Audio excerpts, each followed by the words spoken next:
In this video, we will be discussing legislature and its two types, namely presidential and parliamentary forms. Now, what are these forms? Let's talk about it. When we talk about role of legislatures, we use certain terms identical to each other. So, in practice, a variety of terms are often used to describe political bodies with very similar functions. For example, Congress in USA, National Assembly in France, House of Representatives in Japan, Parliament in India, and Congress deputies in Spain, and so on. In comparative politics, such bodies are usually classified as assemblies, legislatures, or parliaments. What is an assembly? Let's talk about it a bit. An assembly, in its simplest sense, is a collection of gathering of people, as in, for example, a school assembly. As a political term, assembly has come to be associated with representation and popular government. For this reason, the term is sometimes reserved for the lower, popularly elected chamber and bicameral system, for instance in Pakistan and France, or for the single chamber in a unicameral system as we find in Egypt and Turkey. So in this video, what we are going to do is to use the term assembly to refer to both houses or chambers, and we'll be using it as with reference to legislature as well as to parliament. So there will be an interchangeable usage of the term. Now, what do we mean by legislature? It can be understood as the branch of government which performs certain functions, and its main function is to make laws, although it is seldom the only body with legislative power. To see these bodies as legislatures is to classify them according to their primary function as lawmaking bodies. However, this view is seriously misleading, as some scholars suggest, including scholar like Andrew Hewitt, who is of opinion that institutions that are formally classified as legislatures rarely monopolize lawmaking power. For instance, executives possess some ability to make law through devices such as decrees or orders, and usually also have the capacity to influence, if not shape, the formal legislative process. Furthermore, enactment of law is only one of the functions of legislatures, and not necessarily their most important. When we talk about parliament, the term parliament refers, that is coming from the French parler, which means to speak. So, parliament is sometimes preferred because it avoids the limitations of the term assembly and the confusion of the term legislature. It nevertheless suggests that these bodies have a very particular character. It implies that their defining feature is that they are consultative or deliberative bodies. Regardless of their legislative powers and representative features, parliaments are, above all, debating chambers, that is, forums in which policies and political issues can be openly discussed and scrutinized. One of the key features of any political system is the relationship between the assembly and the government, and therefore the relationship between legislative and executive authority. In exceptional cases, a form of assembly government may develop in which executive and legislative power are vested in the assembly, there being no separate executive body. Such a system, for example, emerged briefly under the Jacobins. Remember the Jacobins during the French Revolution, which was influenced by the radical democracy of Rousseau. In other cases, notably in orthodox communist regimes, both the legislative and the executive bodies have been subordinate to the unchallengeable authority of a ruling party. However, assembly executive relations more commonly conform to one or two constitutional arrangements, that is, parliamentary and presidential government. So let's first discuss parliamentary form of government. In most liberal countries or most liberal democracies have adopted some form of parliamentary government. These are often Westminster style system in that they are based on the model of the UK Parliament. Often portrayed as the mother of parliaments, the origin of the Westminster Parliament can be traced back to the 13th century when knights and burgesses were incorporated in the King's Court. During the 14th century, separate chambers, the House of Commons and the House of Lords, were created to represent these two different groups, and the barons and churchmen on the other side, who was on the one side, the knights and burgesses on the one, and barons and churchmen on the other side.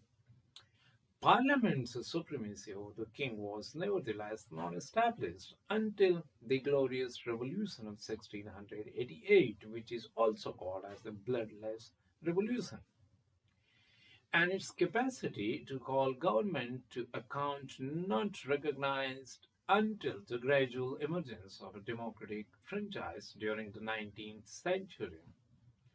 Similar parliamentary systems came into existence in states such as Germany, Sweden, India, Japan, New Zealand, and Australia. The central feature of these systems is a fusion of legislative and executive power. Government is parliamentary in that it is drawn from and accountable to the assembly or parliament. The strength of this system is that it is to say that it supposedly delivers effective but responsible government. And what do we mean to say when we are talking about responsible government? It means a government that is answerable or accountable to an elected assembly and through it to the people. Government is effective in that it rests on the confidence of the assembly and so can, in most cases, ensure that its legislative program is passed. In short, parliamentary executives can get things done. The strength of this system, as we said, is responsible government, just to recall the thing. Government is effective, as I said earlier, when parliament executive can get things done. However, responsible government is maintained because the executive can govern only as long as it retains the confidence of the assembly. In theory, the assembly has the upper hand because it has the ultimate power, that is, the ability to remove the government. Certainly, there are examples such as Sweden, in which, supported by strong norms of consultation and partnership, the assembly exerts a strong policy influence without threatening to immobilize the workings of government. However, parliamentary government is often associated with the problem of executive domination. Unfortunately, however, Parliamentary systems often fail to live up to these expectations. And that was the reason which encouraged Lord Halisman in 1976 to dub UK Parliament or UK government as an elective dictatorship, which is nothing but an imbalance between the executive and the assembly. That means that once elected, the government is only constrained by the need to win subsequent elections.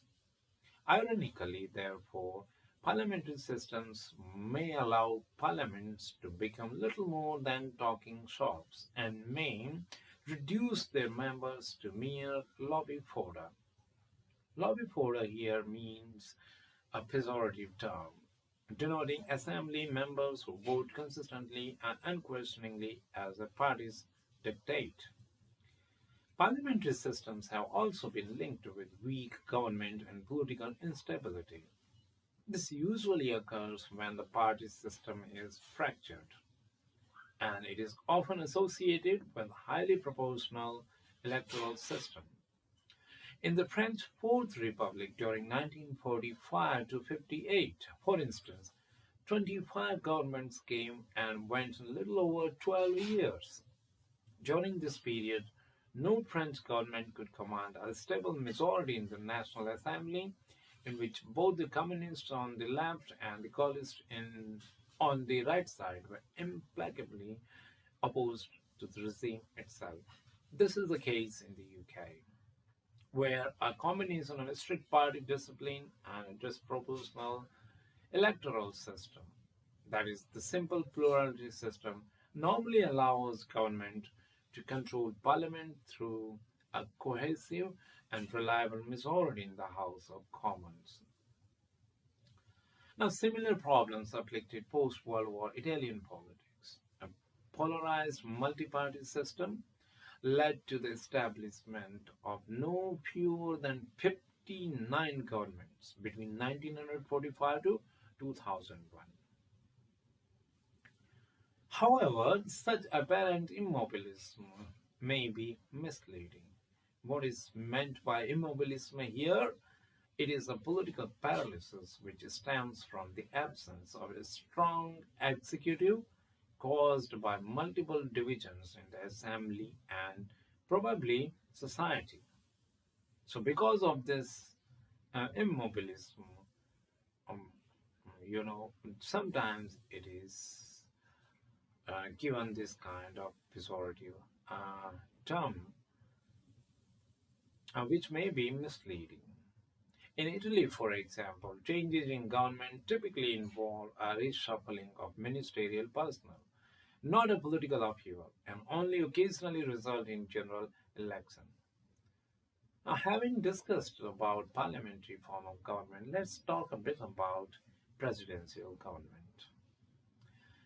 Presidential systems are based on the strict application of the doctrine of the separation of powers associated with Montesquieu. And this ensures that the assemblies and executives are formally independent from one another and separately elected. The classic example of this is found in the USA, where the so called founding fathers were particularly anxious to prevent the emergence of an over strong executive, fearing that the presidency might assume the mantle of the British monarchy. So the resulting system therefore incorporated a network of checks and balances, which is nothing but internal tensions within the governmental system that result from institutional fragmentation. Congress, the US presidency, and the Supreme Court are separate institutions in the sense that no overlap of personnel is permitted, but nevertheless possess the ability to constrain one another's power, and that is called checks and balances. Thus, while Congress has the ability to make law, the president can veto it. But Congress can, in turn, override this veto with a two-thirds majority in both houses.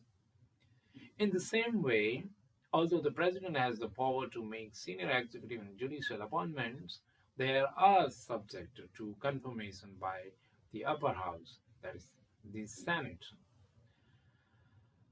Uh, Outside the USA, US style presidential systems have been confined largely to Latin America. However, a hybrid or semi presidential system was established in France during the Fifth Republic.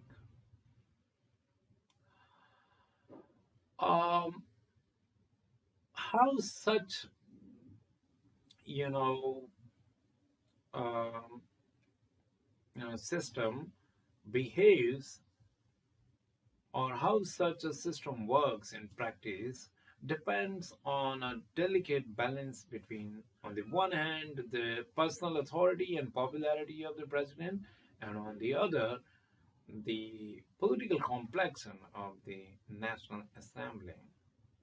Semi presidential systems have become more common in recent decades, particularly due to their adoption by many post communist states.